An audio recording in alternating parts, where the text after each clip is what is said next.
Congratulations on starting your first out of the park baseball save. So today we're going to have a look at what managing your first game in Stadium is going to be like. I'm definitely going to keep things light in terms of baseball strategy, but I am making an assumption that you understand the basics like the rules, the positions, and the general responsibilities of a manager. I've started the 1994 quick start, and I'm going to be playing as the Chicago White Sox, and the only thing you have to do is go to the top right here and hit the continue button, and it's going to take us right into our first game. There's a lot going on this screen, and for game number one, I'm going to tell you get to ignore most of it. All this stuff on the right side is something that we can deal with later. The only thing you need to make sure of is whichever team you are should have your name, other team, AI. Before we start the game, the first thing we're going to do is set our lineups. So this is the lineup screen. You can see at the top left section are all the hitters available to you. Top right is all the pitchers. And then our starting lineup is at the bottom left, and our starting pitcher is in the bottom center.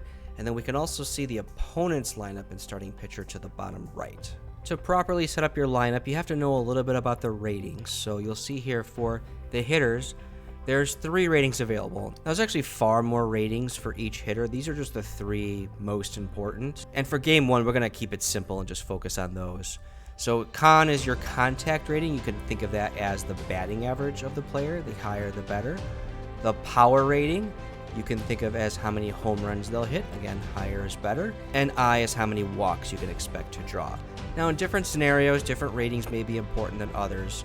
Again, for your first game, I would just think of all the ratings as equally important. Now, there's a 4th rating for position players. It's extremely important. It's their defense, and unfortunately, it's not shown on the screen. But a little trick, if you just mouse over any of the players, you'll actually see a 4th rating to the right portion of their name, and that's their defensive rating for their primary position, which is listed to their name. So Bob Zupchich is a 9 out of 20 in right field, whereas you can see Lance Johnson is a 16 out of 20 in center field. So if I want to make a change to my lineup, there's 2 ways to do that. So for example, let's say I want to put Craig Grayback into my starting lineup in place of Ozzie Guillen.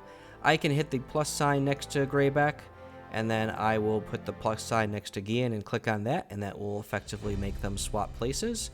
The other way to do it, if I want to swap them back, is I can click and drag Ozzie Guillen down to Craig Grayback's spot, and that'll also switch them. Whatever works for you. So I'm not going to make any changes to my starting lineup, but I do want to change my batting order, so I can also do that by clicking and dragging.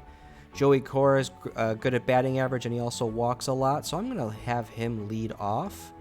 And we're going to hit Frank Thomas second, which would never have happened in 1994, but it's something I'm going to do now. We're going to have Ventura hit third, Julio Franco hit 4th, Raines 5th, Darren Jackson 6th, Lance Johnson 7th. We're going to put Karkovice up 8th. Now you can also change positions as well. In this case, I think I'm going to make one change. It's DHing Julio Franco. He's actually an 11 out of 20 at first base, and Frank Thomas is a 9 out of 11, so I'm going to make Frank Thomas the DH, and that'll wipe out the position for Julio Franco, so I'll go back and make him our first baseman. So we have a similar situation on the pitching side. We don't have to set a whole starting lineup. We just need to name a starting pitcher. Much like the position players, there are 3 primary ratings for the position players, and again, higher numbers are better. Your stuff can be considered their strikeout rate, so the higher number, the more batters they will strike out. Movement is higher the better, and you can think of movement as preventing hits and home runs, so a higher movement means they will allow softer contact to the batters. And then your control is effectively your walks, so the higher control rating will mean that pitcher will walk fewer batters. So Jack McDowell definitely has the best ratings out of our starting pitchers, and I'm going to leave him as our starter for today's game. And I'm happy with everything I see, so I'm going to go to the top right and start this game. Okay, so we've arrived in the ballpark, and one thing you may be noticing is if you're playing along with me, the background of the stadium may look different. So I'm using mods, so I actually have downloaded the actual Comiskey Park, which was the White Sox Stadium as of 1994. It has no bearing on the game engine or the interface, so your game is perfectly fine. My game's just awesomer. So a quick glance around the stadium here. At the top left, you can see the score line. All of our options that we'll be playing with will be in the top center. I'll come back to that shortly. There are some widgets on the right side. If your screen looks different than mine, there are some additional options that you can turn on and off. For our first game, I'm going to recommend you leave all these special gadgets off. They do offer more information, and being informed is a great way to make decisions, but too much information can also be paralyzing, so let's keep it simple for our first game. Now we can also see the Twins batting order, and that Alex Cole is up to bat, and we can see all of his information. And then on our side, we can also see our batting order and Jack McDowell's information at the bottom right. Okay, so we're going to pitch to Alex Cole. So we have two things to do here to play this at bat. First is set our defense. The game will usually set some default defense that you're welcome to just keep, or you can make some changes. So for example, the infield, we have all of these options that will influence whether that batter might get a hit if there's a ground ball. There's also some different outfield options if we want to play the outfield more shallow, but we're going to play infield and outfield normal. Now at the top, you can see there's all sorts of options for what we want to do. There's three primary ones that you'll use most often. Pitching to batter is effectively the regular option. You're just trying to get the batter out in a normal way. Pitching around is going to make Jack McDowell pitch more carefully. He'll give up a lot less hard hit balls and home runs this way, but he's also going to walk batters far more often. And then pitching to contact's kind of the opposite. You're more or less going to throw it down the middle. You'll definitely walk fewer batters, but you're likely to allow more hard contact, more hits, more home runs. And you can see you can also intentionally walk a batter. You can hit the batter on purpose. You'll also notice there's quick play options. You can simulate the at-bat until runners in scoring position or half inning. This is an option if you want to go a little bit quicker. And a common question is, what's the difference between simulating the at-bat and pitching to the batter? There's really none. It's effectively the same thing. So we're going to go ahead and get this game started and pitch to the batter.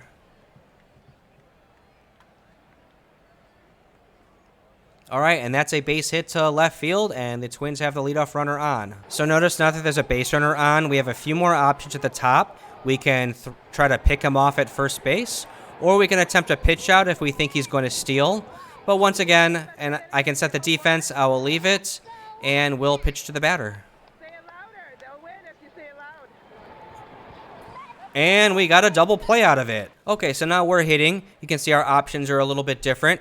We have three of them. One is to swing away, two is take pitch, and three is bunt for hit. Now, like with the pitching side, swing away is effectively the same thing as quick playing the at-bat. I'm going to warn you about taking pitches. You can call it OP, you can call it cheating, you can call it a glitch in the game engine.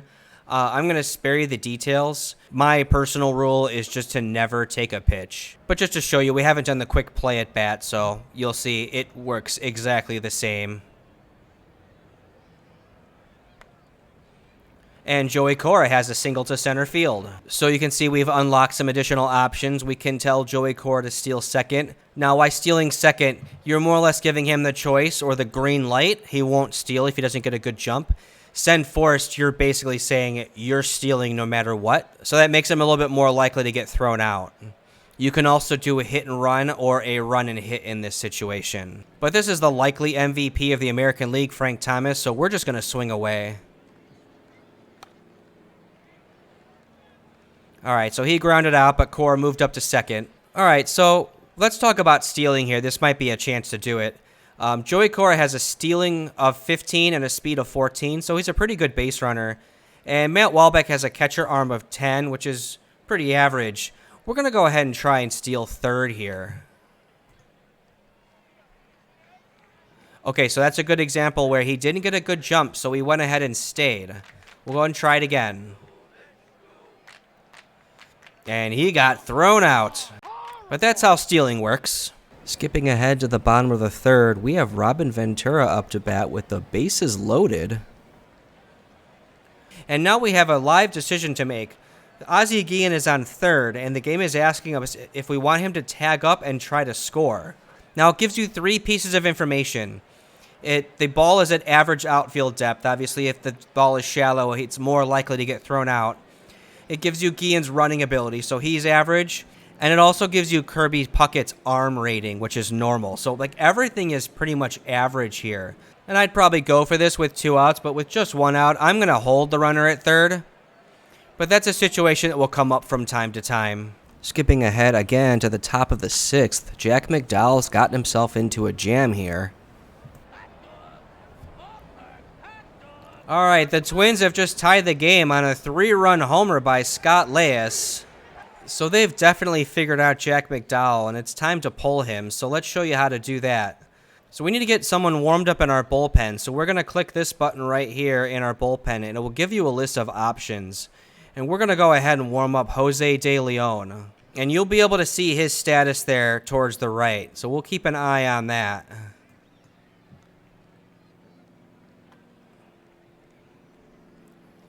All right, McDowell's out of the inning, so he'll continue to warm up, and he should be ready to go for the top of the 7th. Okay, it's the top of the 7th, and we didn't score, so we're going to bring Jose De Leon in. We can do that by hitting the little green mark next to his name, and we'll say yes. Go ahead and insert him as the new pitcher.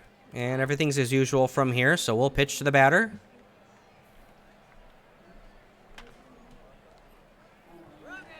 So we got Matt Walbeck out. Bottom of the 7th now, 2 on, nobody out. Great chance for us to retake the lead. Okay, so Tim Raines got injured on that play, and we have to make a substitution now. So it'll take us straight to our lineup page, and you can see all the players already in the game are in red. There's Tim Raines Jr. We can see what's happened to him. He's got to exit the game. It's just a minor injury. He's going to have some knee soreness for 4 days. And so this is the one instance we're going to go look at a player profile because we don't actually have another left fielder, but I'm pretty sure Warren Newson and Bob Zipsich play left. So if you click on their name, you can actually see all the positions they play. So Warren Newson's an 8 in left field, and you can also see his hitting ratings. Bob Zipsich is also an 8 in his hitting ratings. So we're going to go ahead and put Warren Newson in place of Tim Raines. And that's how we'll do it and get back to the game. So the Twins are changing pitchers, and sometimes you'll notice it on the text at the top. But if you don't, notice that the pitcher, Carl Willis, has asterisks next to his name there. That's how you know that there's recently been a substitution. Now, after the inning is over, you're going to have to give Warren Newson his position. He was put in as a pinch runner, so you'll actually have to go put him in as left field now. And now you can see him out in left field. All right, so it's the top of the 9th. Things are looking pretty well on hand, but just in case, we're going to bring our closer in just to warm up. Again, just in case Jose De Leon runs into some issues. He's pitched 2 innings, but he's only thrown 11 pitches. And they're going to pinch hit with Pedro Munoz. And that is the end of the game. So we have won our first game as the manager of the Chicago White Sox. Now, as the game ends, it'll take you to the box score. You can have a look through anything that happened. You can also go over here to the game log and check out anything that happened. But other than that, we will leave the game and it'll take you back to your menu. So I've skipped ahead a day and I'm about to play the next game. There's just one quick thing I want to show you. When you go to your lineup, you'll actually see some pitchers that are marked yellow or even red. These players are tired, so you should be very careful about using Jose De Leon, who is slightly tired. And you should definitely not use Jack McDowell, who is very tired. So that's just one nuance you'll see. You can also see injuries here. So Tim Raines, you can play him with that knee soreness. I often would recommend you give him the rest you need. If you continue to play him, that injury could get worse. So that's one game down on your journey to World Series champion. Please give this video a like if you enjoyed it and subscribe if you want to be notified of future content as it's released. And best of luck in that first save of yours.